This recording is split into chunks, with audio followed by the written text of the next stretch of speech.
सभा में संगठन के भिन्न भिन्न पदों पर अपना दायित्वों का निर्वहन कर रहे सभी पदाधिकारीगण एवं भाजपा के सभी कर्मठ कार्यकर्ताओं को मेरा प्रणाम।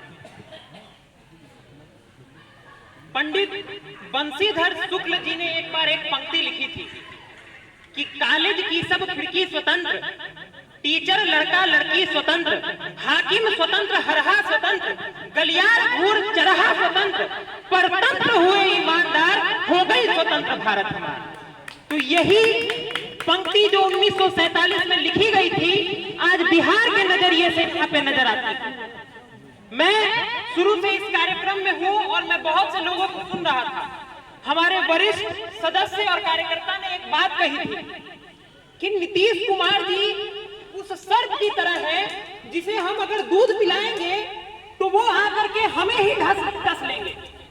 परंतु मैं एक बात बताना चाहता हूँ, हम लोग जिस सनातन परंपरा से आते हैं उस परंपरा में राजा परीक्षित का उल्लेख मिलता है, जिनको इस बात का श्राप प्राप्त था कि एक नाग आएगा, उनको डसेगा और उनकी मृत्यु हो जाएगी। उन्होंने अपने पूरे महल की घेराबंदी कर ली। उसके बाद भी फलों के बीच में बैठकर एक छोटा सा नाग आया, उनको काटा और उनकी मृत्यु हो गई। फिर उनके पुत्र जन्मेजय ने एक ऐसा यज्ञ किया जिसमें एक एक कर आकर के सारे नाग हवन में समाप्त हो गए। तो इसीलिए हमारे यहाँ एक कहावत है कि दूध भी पिलाते हैं पर हमारे किंतु नाग यज्ञ का विधान नहीं भूले हैं। यानी हमारी परंपरा में जो चीजें सर्वोत्तम थी, जिसके आधार पर हम जाने जाते थे, वो सब समाप्त होती चली जा रही है। और ये देखिए, मैंने 2 दिन पूर्व 3 दिन पूर्व जब ये दुखद घटना घटी तब भी मैंने ये बात कही थी कि बिहार कुछ अलग नहीं कर रहा है, बिहार वही कर रहा है जो बिहार में पहले भी होता था। गुरु से आचार्य, आचार्य से शिक्षक, शिक्षक से मास्टर और मास्टर से मास्टरवा की जिस परंपरा में हम लोग आ चुके हैं। क्या हुआ था, धनानंद की सभा में आचार्य चाणक्य को घसीट कर निकाल दिया गया था, फेंक दिया गया था, वो हत्या से कम के बराबर नहीं था।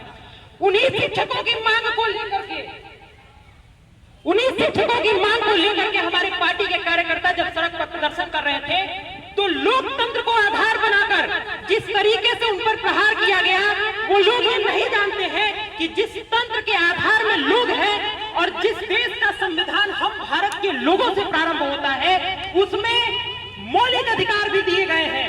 और मौलिक अधिकार में स्वतंत्रता का अधिकार हमें इस बात की आश्वस्त करता है, अनुच्छेद 21 कहता है गरिमामयी जीवन का अधिकार, और गरिमापूर्ण जीवन के अधिकार में मृत्यु का भी अधिकार है। मैं चुनौती के साथ पूछना चाहता हूँ, वो कौन सा लोकतंत्र था जिसमें हमारे कार्यकर्ता को मार मार के खत्म कर दिया गया?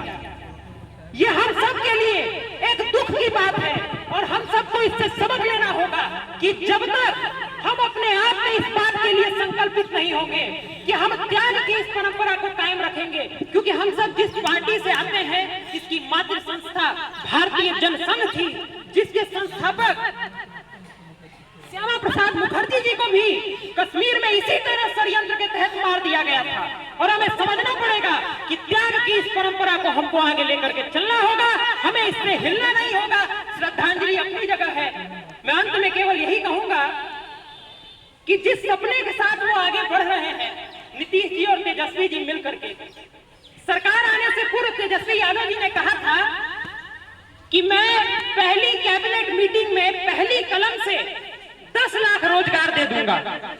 मैं चुनौती के साथ बिहटा के इस बाबा बिडेश्वर नाथ की सेवा में खड़ा होकर के पूछना चाहता हूं कि वो कौन सा कलम था जो आज तक आप भूल ही नहीं पाए, जिससे 10 लाख लोगों को रोजगार मिलने वाला था। नीतीश जी प्रधानमंत्री के पद का सपना देख रहे हैं। नीतीश जी पर तो मुझे एक ही पंक्ति याद आती है, और आप सबको भी ये सोचना होगा कि बुलंदी का नशा सिमटों का तत्तू तोड़ देती है, हवा उड़ते हुए पंछी के बाजू तोड़ देती है, और सियासी भेड़ियों थोड़ी बहुत गैरत जरूरी है, तब आया तक किसी मौके पे घुंघरू तोड़ देती है। बहुत ज्यादा उन्मादी बातें मैं करना नहीं चाहूंगा क्योंकि मैं युवा भी हूं, परंतु मुझे इस बात का भी आभास है कि जिस तरह की सभा में हम सब उपस्थित हैं वो एक शोक सभा है।